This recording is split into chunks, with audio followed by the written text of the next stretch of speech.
Aboriginal and Torres Strait Islander viewers are advised that the following program contains images and voices of people who have died.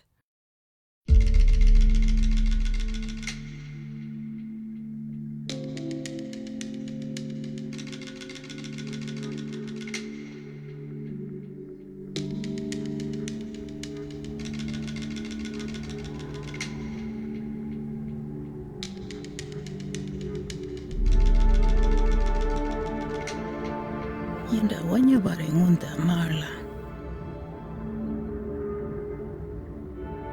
Nuru ngayudando toda. Kalbalgo ngayudando wangai. Ngayudando wanga. Pandolgo, jului. Nalabura jului wandrala.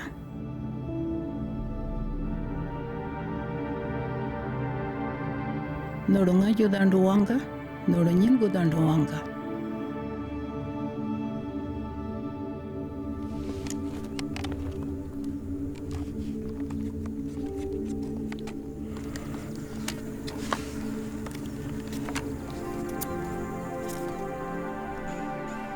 The home point has been updated. Please check it on the map.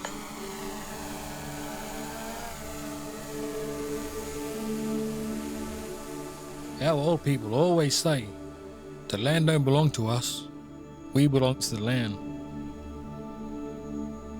I want to share this way of thinking with you because I think it might help you understand our connection. I want to tell you a story about why the country means so much to us blackfellas and why it should mean something to you too.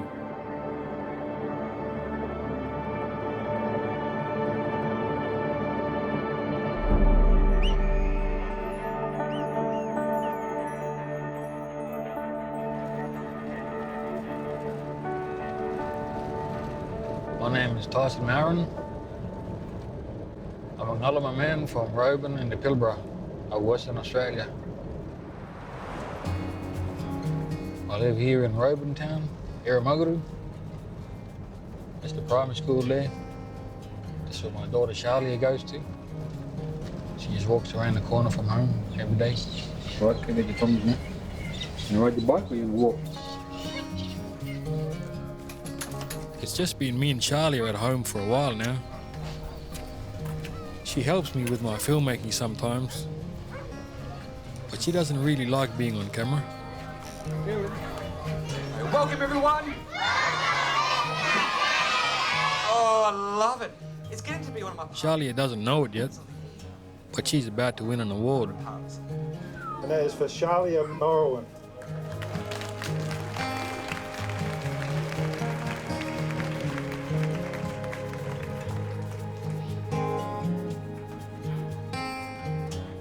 She's always been out there with a helmet on and doing the right thing on the road, so it's really good to see.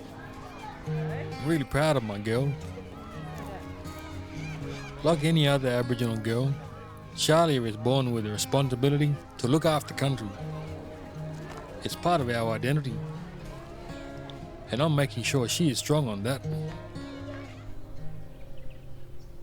She loves going country just as much as I do.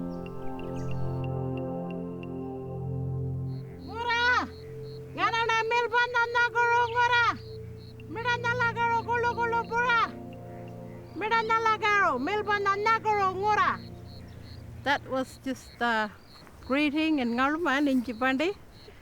Meeting and greeting the permanent water places is very important for us. Kids can go fishing now.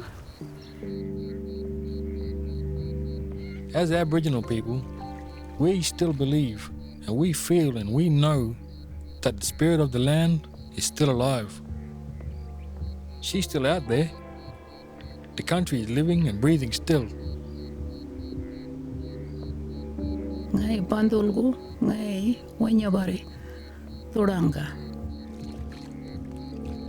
Yani malgu, ngai ju ngalo, ngai nwaba. Connection to country, to our ngura, is many things. It comes in many forms. It's physical, it's spiritual, it's where you and your family are connected to. That's part of our identity.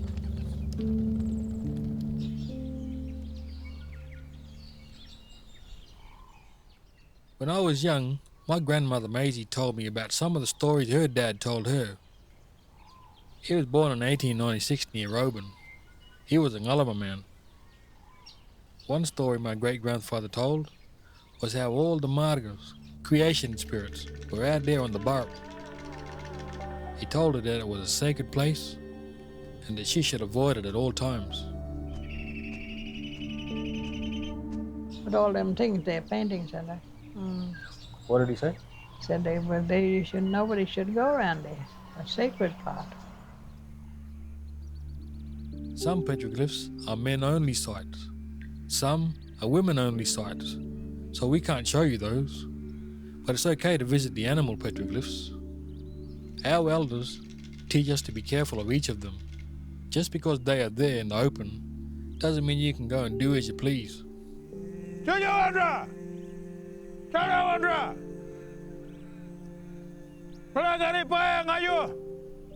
Welcome to my Yabara country. You are now walking on footsteps of my ancestors. Carvings that are here, last count was over 1 million and still counting. The old people who walked this land left these carvings for us, left these stories to teach us about food, to show us where the water is, and tell us what to hunt. It's like a map to guide us. My people were telling their stories, producing rock art on Murujuga, long before the pyramids were built. One person who knows about the Burrup's rock art is West Australian Senator Robin Chappell. He's been campaigning about it for many years. If there were 8 wonders of the world, we talk about 7, this would be the 8th. It would be the best World Heritage Site in the world. You have art that is at least 30,000 years old. You don't have that anywhere else in the world. The earliest art anywhere else in the world is 17,000. Your art is twice the age, and it is beautiful. It is stunning. Those old archaic faces were done by people a long time ago who had more artistic endeavour than anybody anywhere else around the world at the same time. There's many places around the world that have rock art, but nobody knows who created them. Or the civilizations that did create them have long gone. But we know who created our ones, our mob. This petroglyph is actually 10 times older than the pyramids. I don't think anyone would allow anyone else to destroy or alter them in any way. But that didn't stop the government giving approvals to build the biggest gas plant in the southern hemisphere, right here in the middle of Murujuga.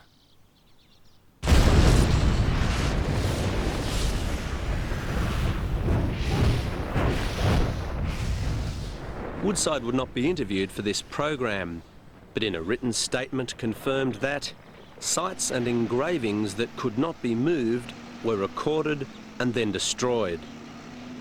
A company spokesperson said some carvings were probably used as base for the plant, i.e. the bedrock. In this deserted valley on the Burrup Peninsula, we've come across this eerie graveyard of Aboriginal carvings. There's around 2,000 of them, they're all numbered, and many are laying face down in the dirt. It seems like a sad final resting place for these works of art that really represent life and culture as it used to be around here. Mira, wira kuja ngaju. Ngai bandolgo.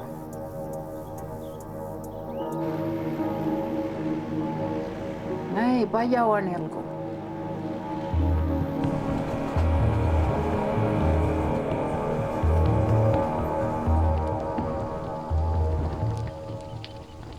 We live with the country. We grow with the country.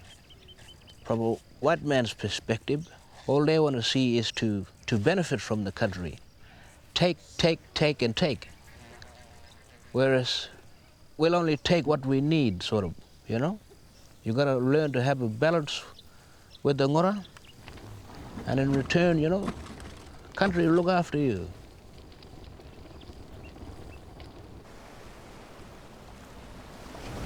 And this was how our people lived until the squatters and pearlers arrived, hungry for land, resources and labour. It's been going on around here since the early days. My people were used as slaves on the pearling boats, forced to dive for pearls for no pay. If the boat was sold, they were included as part of the price. And when they tried to fight back, they'd be slaughtered. These standing stones here at the Burrup represent the people, including women and children who died in the Flying Foam massacre. Our people came around afterwards and stood up these stones to remember them by.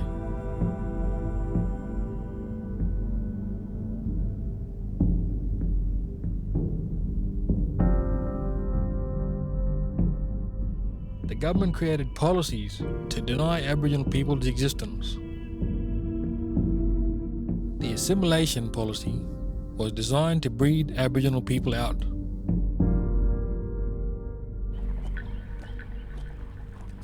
Those that have been assimilated into earning good living or earning wages amongst the civilised areas, that have been accepted into society, and they have accepted society and can handle society, I'd leave them well alone. The ones that are no good to themselves and can't accept things, the half-caste, and this is where most of the trouble comes, I would dope the water up so that they were sterile and would breed themselves out in the future, and that would solve the problem.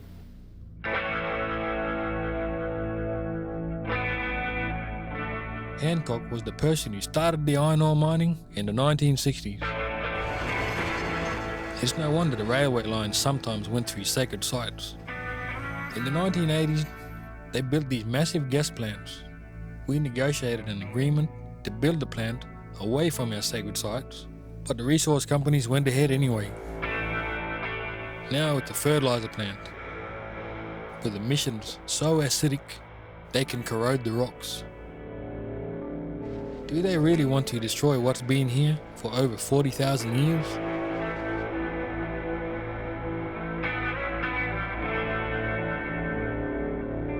It's no wonder there's a sense of urgency right across the Pilbara, right across the state, because there's a fear from our old people, our elders, that our heritage isn't being respected.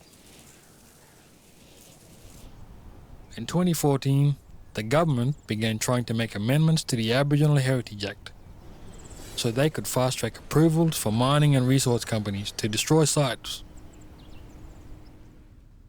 Greg McIntyre has been fighting for Aboriginal rights for many years. He was the barrister who, with the Aboriginal people, first won land rights. Even if the Aboriginal Cultural Materials Committee under the Aboriginal Heritage Act identifies a site as of extreme significance, there's still a power by the Minister of the day of the state government to consent to the destruction of the site. The very important Burrup Peninsula was removed from the Register of Aboriginal Site as a site as a whole. I understand that there are some parts of it which still remain as archaeological sites, but as a heritage unit, that peninsula was removed. This rock art is our stories, our connection, and it's an important part of our heritage. But it's constantly under threat. What we've seen here in the Pilbara is lots of sites that we thought were sites. The bureaucrats and the DAA have gone through them and they've chucked them out essentially. And they've said they're not sites, they don't meet the criteria. And the strategy here, from my point of view, what I see is this. It's all about whittling down heritage values, cultural heritage values on the land, getting them out of the way, which means that developers and explorers and miners have an easier path to get their approvals in place. Rock art is just one part of our heritage. We have sacred sites, quarries, fertility and burial sites. So why does the government keep amending our Aboriginal Heritage Act? The Aboriginal Heritage Act is really about Aboriginal heritage being the heritage of the state.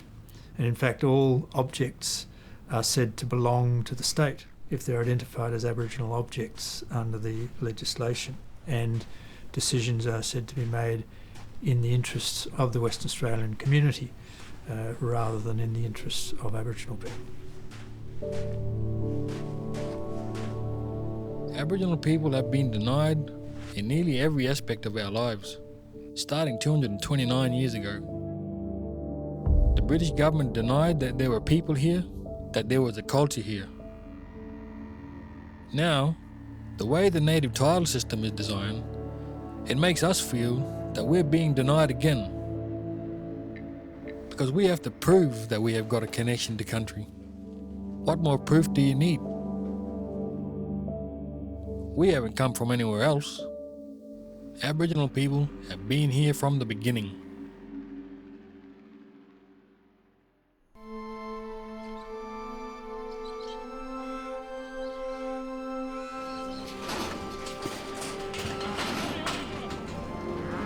Ricky and his older brother Frank, they are part of that last generation of people who grew up on the stations, who led a more bush life, more cultural life than my generation these days. They are the last people who grew up, worked, and lived on the stations, and who are really, truly, daily connected to the country. Only learn from old people, especially around the Ngarluma country where we grew up. We learn from our old people, telling us the places. I love going out on the country with elders, seeing the places where they lived and worked. It helps me to understand their spiritual connection to the country. My name is Reggie Sambo, and I'm a Ngarluma person. I'm Melbourne Ejala, Polada Ninago, Para Melango, Ninago. I Melbourne.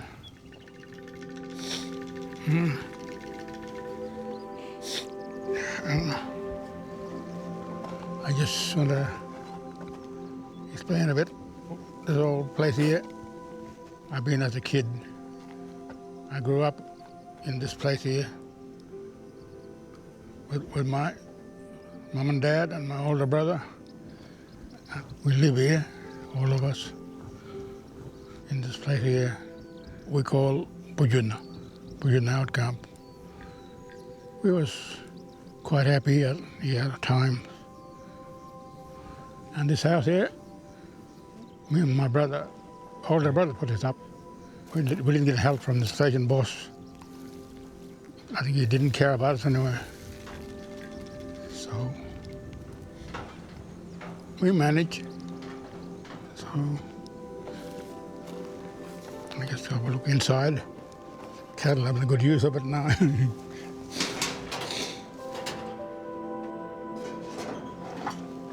And that bed there, I think that used to be mine. We never had mattress. We used to use sometimes just sheepskins. We put it in the bed. All the things were tied with wire. No nails or bolts, and just with wire. But we were quite happy here. Me and my brother stayed here for a while. And we got separated. Our boss from Pyramid bought Warrambie Station then. So they moved me to Warrambie, and my brother to Pyramid Station. So we went separate ways then.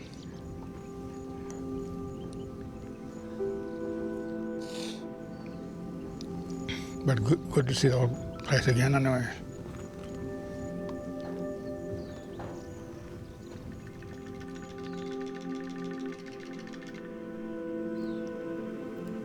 Weibelers can't go doing what they please in our country, like mining and things like that. I believe that's wrong.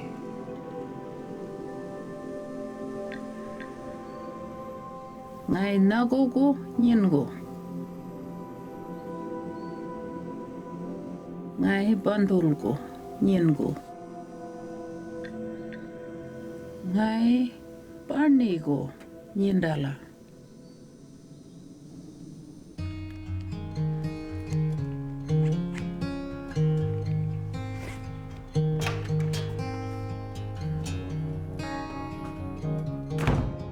I love going bush and taking photographs of country and people. My mum and dad took a lot of photos in their younger days. I think that's how I got interested in photography and filmmaking in the first place.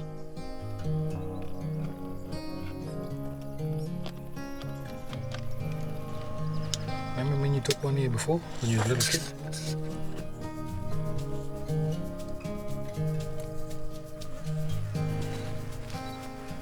Stand up over there. Stand up on the edge of the grass and Dad will come there and stand up with you. Ready? Don't have a sour face. Smile a little bit. Ready? Ready? Now. Go to the camera. Ready?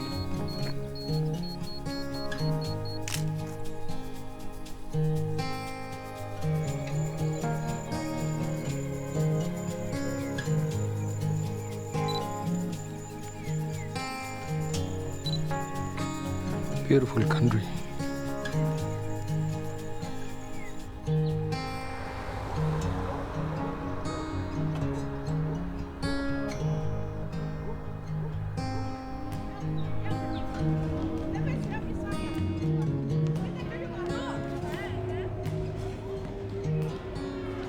These days, what I'm trying to do with making films and gathering and documenting knowledge, I'm trying to gather this knowledge and share it and teach. It's my way of maintaining our culture and heritage and our connection to country.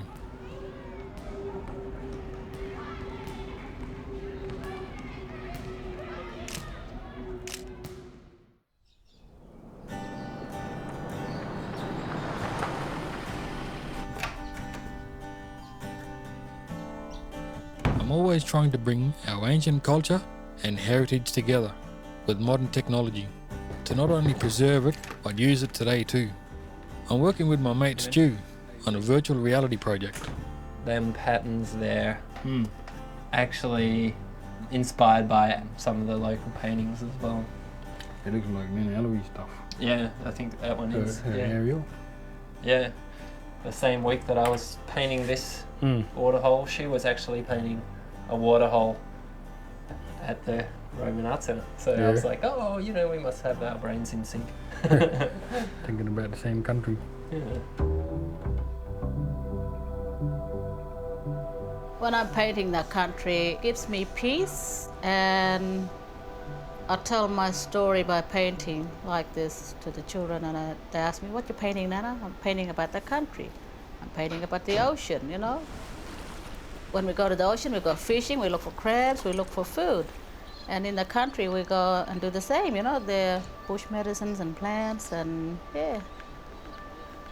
I think that's the one way of us telling our stories through the canvas. So you can move them controllers in different ways to make the country react. It'd be good to somehow harness the power in the storms, you know? You were saying how your songmen will use the boomerangs in different ways. Make the noise, do that, or and then scrape it for the song, the story. Is the energy from the boomerang going into one area of the environment? Yeah, probably, you know, somewhere where you face the weather, the boomerang. It's like you're shooting out the energy from the boomerangs, maybe into one of those willy willies or... Yeah, you could be loading it up, you know. You can hear Patrick's song being sung and at the same time. So we can make the audience understand that the song that is being sung is also part of that process of connecting to the country. Yeah. Patrick is a Ngalamamayaga just like me. He walks in both worlds. Patrick has worked for the mining companies for many years, but he still takes his cultural obligations seriously. Some companies are good like that, you know. Mining companies, they'll come and listen Yeah. Listen to the Mora people and things, you know, because they accepting what our knowledge and information we got from belong to the country. Then there are other companies that won't take that advice. They won't listen. And they just want to go and do what they want to do. The sun. That's a very important site, that one. Important and dangerous one. Because that thing been there before white fella come here, you know, from generation to generation. And it's still going. All around, silently. And we got to look out for it. Huh? But you think where these cars is there like it? You know? What more will it take if they come along grade another road there? Or they put a fence line boundary through here, you know? They disturb that site. That's a danger for all the people in the country here, Ngora. See all these trees and spinifex and grass. All all down the Moringa there. If that one get disturbed in the wrong way, it turned this place into a desert.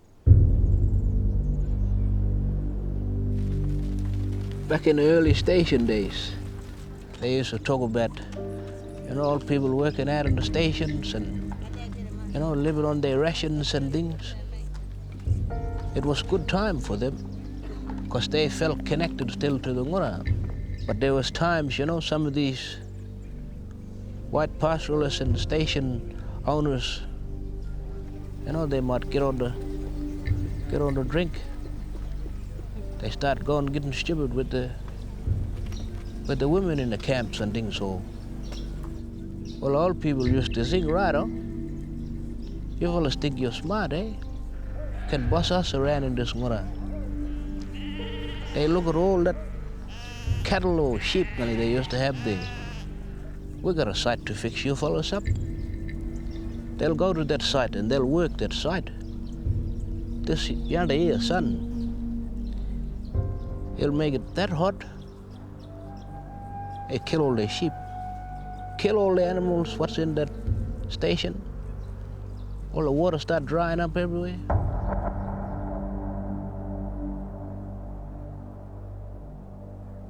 Normally, Dalu sites are increase sites. They're used to promote fertility. It's a place where we would go to ask the spirit of the land, the spirit of the country, to bring fertility back to our country. More fish, more plant life, more animal life. It's very much the same as when farmers go to a church and pray for rain. Just like the Sun Dalu site, there are other increase sites used to provide food. This one is Garunga. It's like a sweet toffee, a bush lolly, which is found on tree branches. Because it's a very important site. It's not only for us Ngaluma people, because all kind of tribes in Roman, they all love that stuff. Well, all people used to come and start this thing, grab the dry twigs from that kanji bush, the dry ones, put them in the spinifex there, grab the rock there, big bloke will start it, the biggest bloke, so the gum can be big. If you show your respect, the country will always provide for you. That's all the spirit of the country and the spirit of the old people coming back to be with you.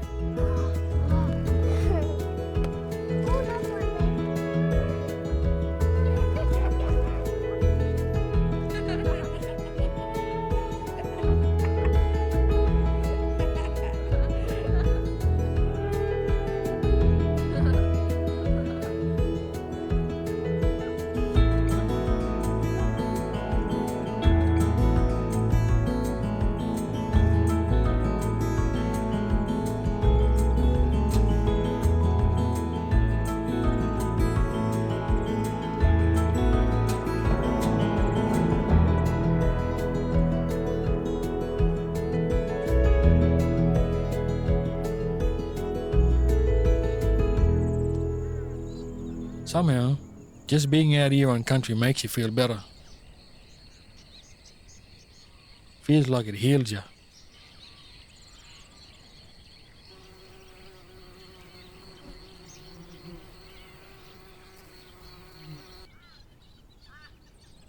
Today, the DAA is deregistering sites.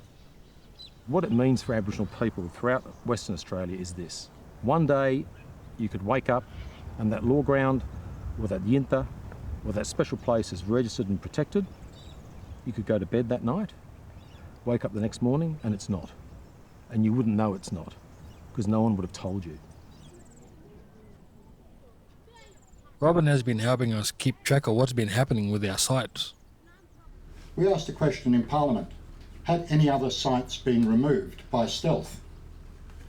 And the government admitted they'd removed another 22 sites. We continued asking questions, and then that 22 sites identified that the Liberal National Government had removed 36 sites. We continued asking questions and have recently discovered that a further 1,300 sites have been removed as well.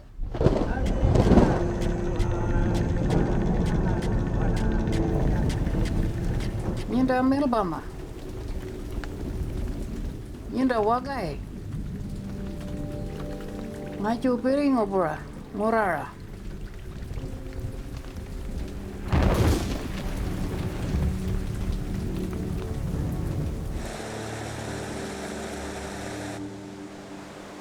Knocking off sites does more than just leave the country open to greedy developers. It threatens our very identity. Our skin system is an important way of connecting people to country. Your skin name teaches you many things. Teaches you your responsibility and also your expected behaviours when you're relating to other people in your immediate family and other people in your community.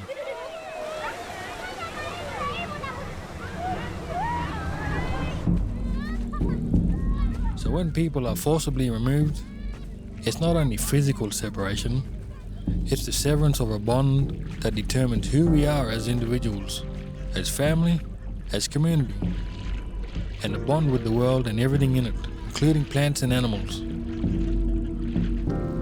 People have been forcibly separated from their families and traditional lands since the time of first contact. It is still happening today. Prime Minister Tony Abbott has taken a stand against protesters on Harrison Island by backing a plan to shut down 150 remote Aboriginal communities.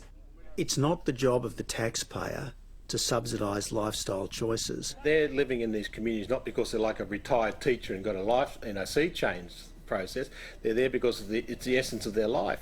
What is it that Tony Abbott doesn't get about the well-documented connection that Australia's first citizens have between them and the land? We have ways of delivering services to remote non-Indigenous Australians through School of the Air and all sorts of ways. So, I mean, it's a much more complicated debate than just saying lifestyle choices.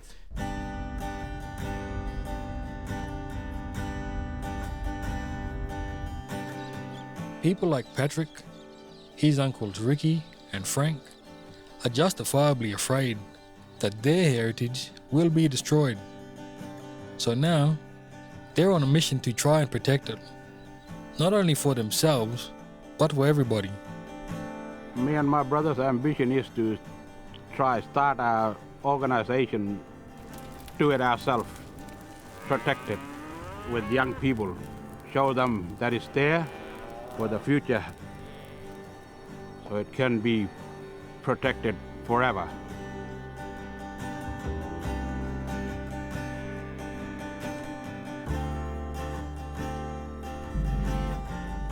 In the Pilbara region, there's a long history of Aboriginal people standing up for their rights. In the 1940s, they came together in one of Australia's first strikes. Aboriginal people walked off the stations.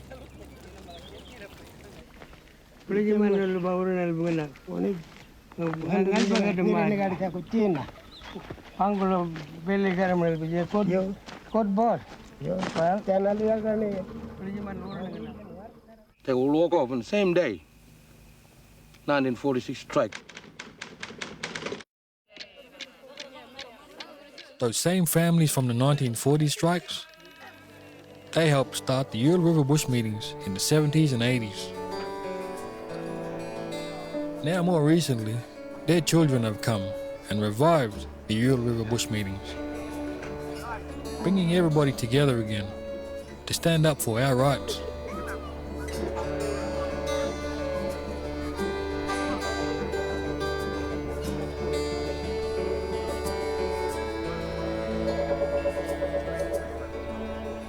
Them people, 1946 strike, they couldn't read or write, but they had brains. I never been to university to tell me to protect my country. It's my place to protect my country. In 1972, we brought in an Aboriginal Heritage Act. And I want to remind people what that Aboriginal Heritage Act was. It was an act to protect your heritage, your culture, your Athalu sites, your standing stones, your carvings. Well, since that act was introduced in 1972, there have been over 100 amendments to it. And each one of those amendments has destroyed the act from its very core to being the nothingness that it is now. We as the Pilbara Aboriginal traditional landowners reject the proposed amendments to the West Australian Aboriginal Heritage Act. A delegation will again be sent to Parliament to seek a meeting with the Minister for Aboriginal Affairs. If everybody in favour of it, please, show of hands. There is a long tradition of petitioning the government about why connection to country is so important to Aboriginal people. In 1962, the Yolngu used paintings to declare their connection to and ownership of their country. They created 2 petitions using ochre on bark, presenting clan designs of creatures and places threatened by mining on their country. These petitions did pave the way for land rights in Australia. In '76, the Northern Territory Land Rights Act was passed.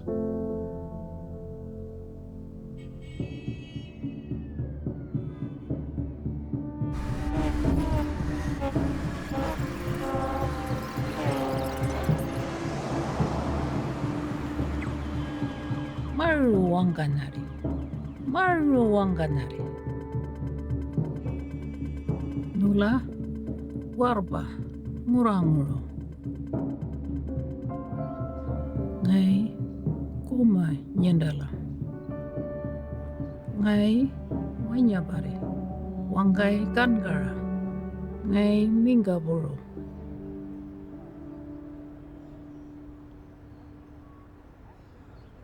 Hi, I'm Alf Bach. I'm a Garrieri elder. I'm here with the Nyamal elders representing Pilbara this morning. We've signed a petition between us and every community and organisation in the Pilbara.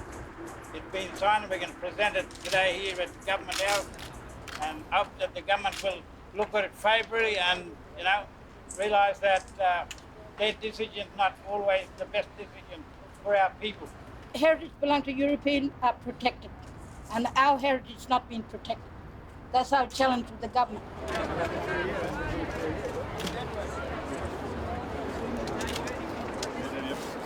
Especially I'd like to know people Thank you. Thank you very much. Thank you. I'm handing you the petition.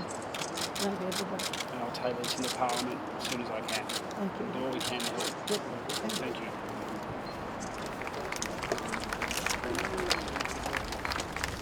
I assure you I share your concerns, and I know, looking at this petition that we've been given, a lot of people are worried about this proposed change. It's my view that the change doesn't give due respect and consultation for Aboriginal people. And the points that I've made is that Aboriginal heritage isn't something for government to bequeath to Aboriginal people. It's been there well before government came along here in Western Australia, and we need to look after and respect, and importantly, Aboriginal people need to be involved in the process around heritage recognition and protection. Good luck with your meeting with the Minister, and hopefully you can convince him to make some changes to that draft bill.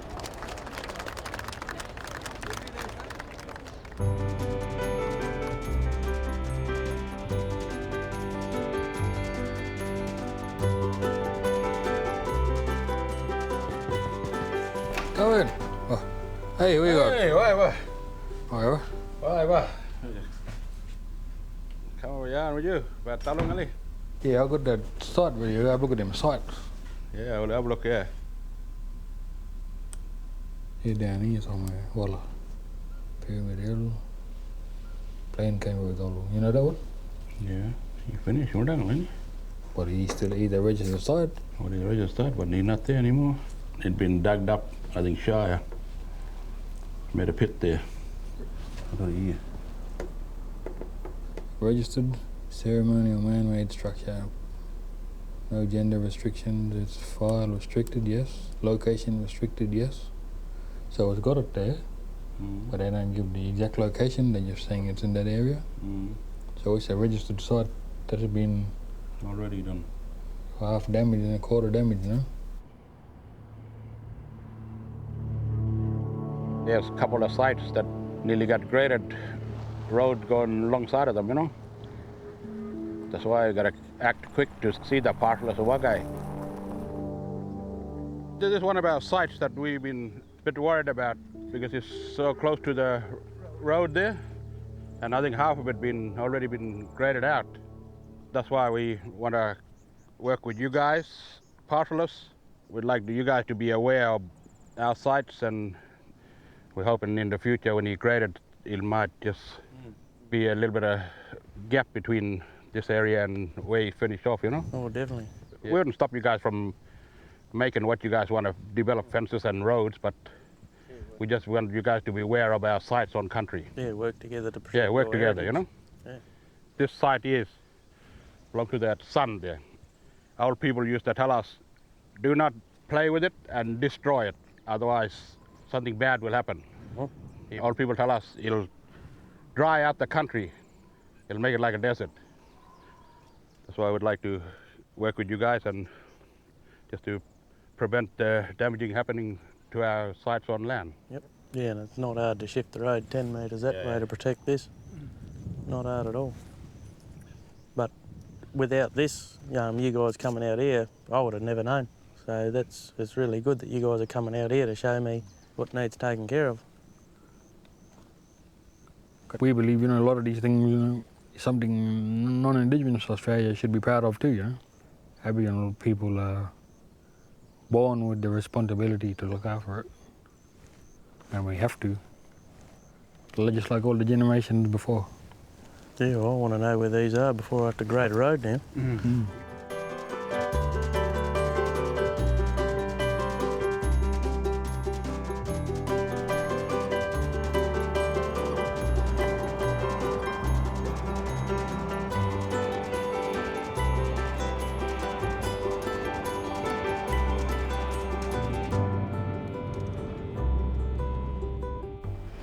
My Auntie Jean, she was born out on the country, underneath an old paperbark tree. That tree still standing there today. She's lived here all her life. She's an elder and a leader.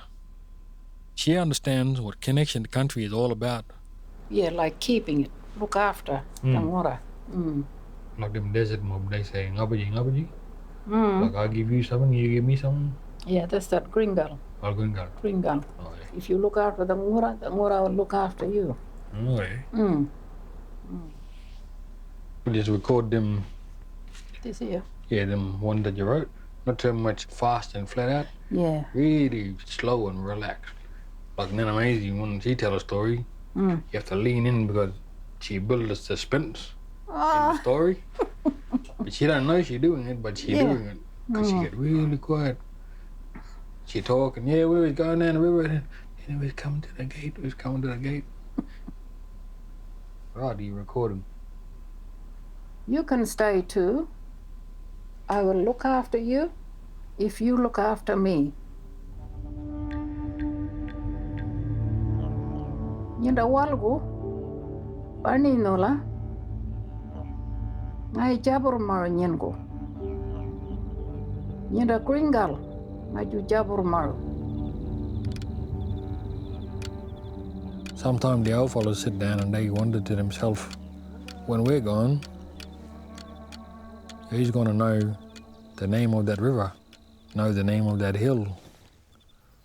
Learning about your heritage and your culture It's every Aboriginal person's responsibility.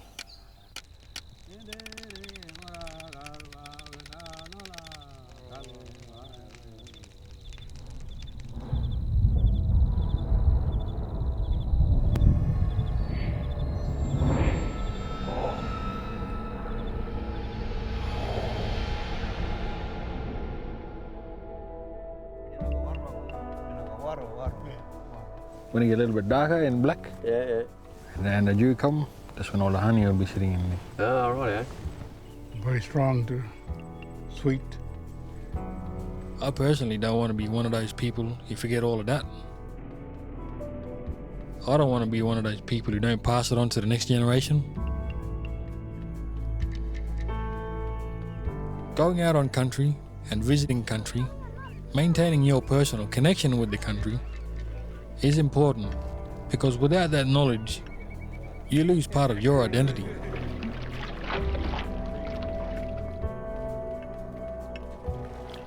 I think especially young people these days, some of them are a little bit lost in their lives. I feel that's because they're forgetting their connection to country.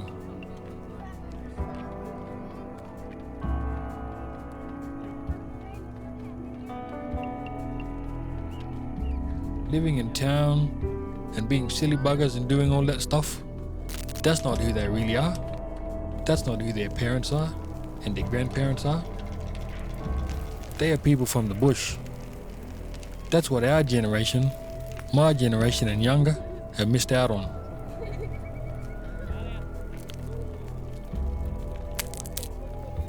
It's not all our fault though.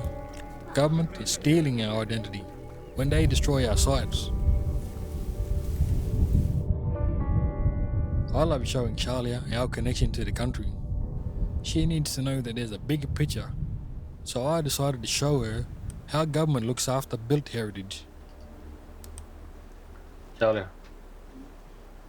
come here. You know what that is?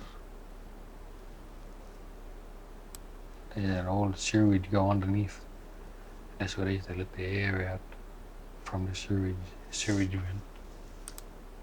Just all the bad smell from all the gunner doesn't stink the town out. Must be important sewage.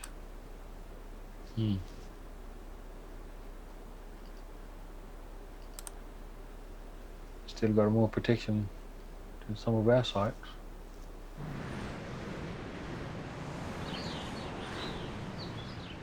And this is listed as a heritage site. It's listed as a heritage site. But all it is an air vent from the old sewage system. It's street furniture. But this street furniture, it got more protection than an Aboriginal heritage site. How old is this, you reckon? Well, a couple hundred years? No, well, from 1910, 11. So just probably roughly, maybe just on 100 years. This thing here protected by state heritage. And funnily enough, it's right here next to the Department of Indigenous Affairs. I wonder if any of them know what this is. So that kind of heritage is important to them. But ours wasn't. Come from, long time. Local time is not as valuable as that one there. It's got no song. It's got no value, but it's a history. Sometimes I feel really disheartened that built heritage receives more protection than Aboriginal heritage, when a 5,000-year-old Aboriginal site also tells the human story. With built heritage in Australia, you can protect the building, sometimes even against the wishes of the current owner. Apply for funding to protect the building and have it on a national register. As far as I know, when it comes to Aboriginal heritage sites, we can't get them protected automatically. We can't get funding to maintain and look after them. We fight to do that ourselves, through our corporations.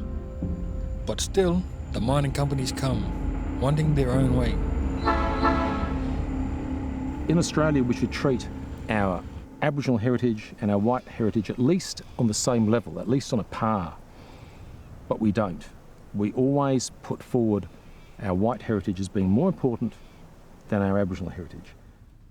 It's time for one inclusive Heritage Act that applies to both Indigenous and built heritage, or for something new and powerful to protect Aboriginal heritage, like what has occurred in parts of Canada. The Nunavut people have effectively set up a local government area where they do make their own laws, and they have a power which is recognised by the broader sovereign of Canada. After decades of fighting for self-government, there was joy today. 25,000 Inuits, formerly known as Eskimos, now have 1/5 of Canada to call their own. We, the people of Nunavut, have regained control of our destiny and will now once again determine our own path. The closest that Aboriginal people have got to that so far is pursuant to the Native Title Act. They are able to enter into agreements with mining companies to effectively create protocols for protection of Aboriginal heritage. So it's a matter of contract rather than statute law. We are debating in Australia at the moment the question of any kind of recognition of First Nations peoples. All those in favour say aye. Aye. You've got to acknowledge the importance of Aboriginal culture. You've got to acknowledge that long-term connection to country before you can have a genuine relationship with Aboriginal people. Ben White is most likely to be the next Minister for Aboriginal Affairs. He's going to be Treasurer as well, so he will have that to meet first. But I would think that it won't be long before he's commissioning somebody to draft some better Aboriginal heritage legislation.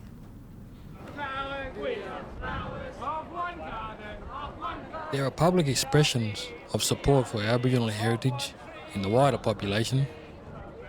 People readily embrace cultural tourism and visual arts. Despite their interests, a non-Indigenous person in Australia can live without an Aboriginal person in their daily life.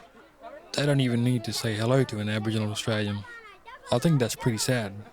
And I think that's where a lot of the ignorance and fear comes from. It's because we don't know each other.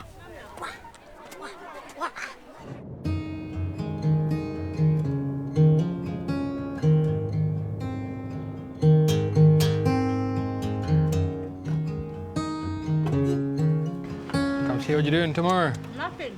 Day off tomorrow. Are we on thing day tomorrow? Done. I gotta do some dancing there. Afternoon time. What time? 4, 3? Say 4. Alright. Start cooking early. Yeah. 4, 3 o'clock. Sundown, the boys can dance, no? Yep. Good. Say 4 o'clock, yeah. That'll be good. We'll get some, have a little Christmas party, feed and a dance, same time. Alright. Bye. All right, see you tomorrow then. Yeah. Just as it's always been, Aboriginal culture and heritage is deeply inclusive. When you come to our community or something, you live with us, you grow up with us, you know, you're automatically our brother. You're automatically our sister. That's where the inclusivity, the respect comes from straight away, you know. That's the way it's always been. I think Australia should be proud of the Aboriginal culture and heritage and embrace it, be a part of it, so that they can help fight for it and protect it, because they will feel it's a part of their identity as well. Ngai wanya barina nyen kui jala yanda kalugo ngana ko ngai chingare go nyen ko wanda ni ngai chingare go nyen go tun go ngonda wani ngana nago ngai bandol go ngonda nanunga ngai bandol go ngai wanya bare toranga yani mangu ngai ju ngalo ngai nyuaba.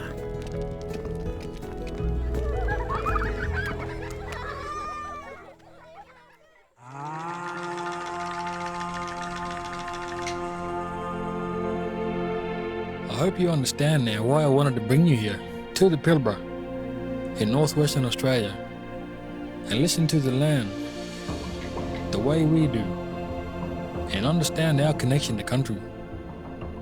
I wanted you to realise how urgent it is that we work together to make better decisions about how to balance mining and industry and heritage for the future. Our kids' future depends on it.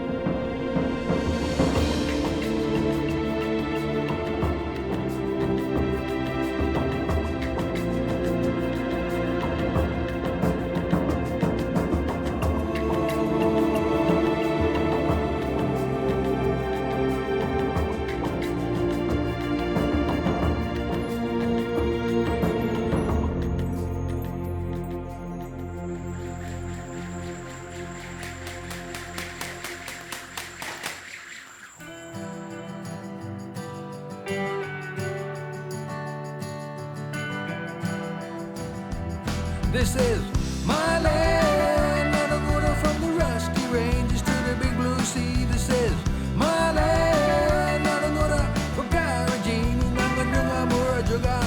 My land, Nanagura. Nalama in the bande, Guruma Gariara.